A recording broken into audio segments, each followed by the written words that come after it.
হাসিনা জনতার রুদ্রসে পালিয়ে দিল্লিতে আশ্রয় নিয়েছে।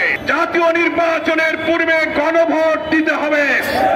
খুব বেদনার সাথে আমরা আজকে দেশবাসীর কাছে আমরা দাবি করছি 2006 সালের 28 অক্টোবরে যে নৃশংস, নিষ্ঠুর, বর্বরতম, ইতিহাসের নজিরবিহীন নৃশংসতা দেখানো হয়েছে।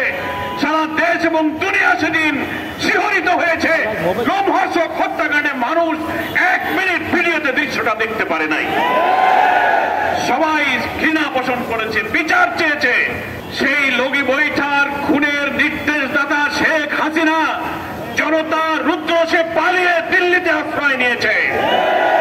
আমরা আজকে দাবি করতে চাই 30-40 বছর পরে মিথ্যা মামলায় বিচার করে যদি মিথ্যা ফাঁসি দেওয়া যায়, 20 বছর আগের সত্য জীবন্ত হত্যার খুনি হাসিনা সহ মেনন, ইনু, 14 দলের ফ্যাসিস্টদেরকে বিচারের আওতায় আনার জন্য হয় সরকারের আইন মন্ত্রণালয়কে এই মামলা পুনরুজ্জীবিত করতে হবে, তা না হলে বিদ্যমান ট্রাইব্যুনালকে দায়িত্ব দিতে হবে এই হত্যাকাণ্ডের পুরো তদন্ত হোক এবং হাসিনার বিরুদ্ধে মামলা করে এই আন্তর্জাতিক ট্রাইব্যুনালে তার বিচার করা হোক। পৃথিবীর ইতিহাসে এটা নজিরবিহীন।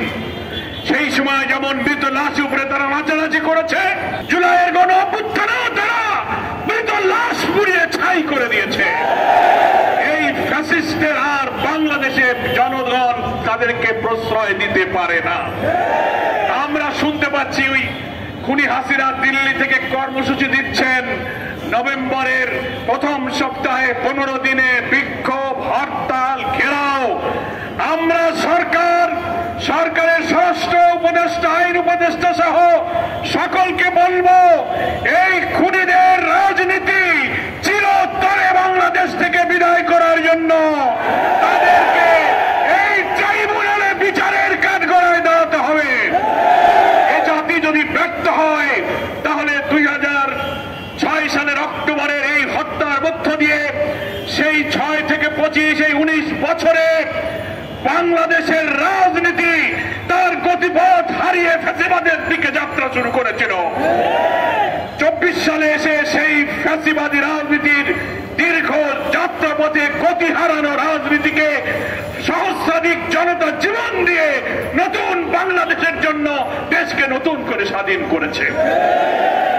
নতুন বাংলাদেশের জন্য জুলাই সনদ বাস্তবায়ন, গণভোট, অবাধ নিরপেক্ষ নির্বাচনের দাবিতে জাতি আজ আমরা ঐক্যবদ্ধ হয়েছি।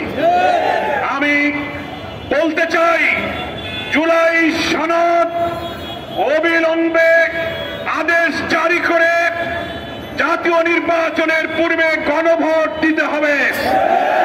আমরা শুনতে পাচ্ছি একটি দলকে খুশি করার জন্য সরকারের অভ্যন্তরের কেউ গণভোটকে উপেক্ষা করে একই দিনে জাতীয় নির্বাচন এবং গণভোটের প্রহসনের পায়তারা করছেন। আমরা বলতে চাই একই দিনে গণভোট যারা করতে চাচ্ছেন তাদের উদ্দেশ্য হল জুলাই সনদকে অকার্যকর করা।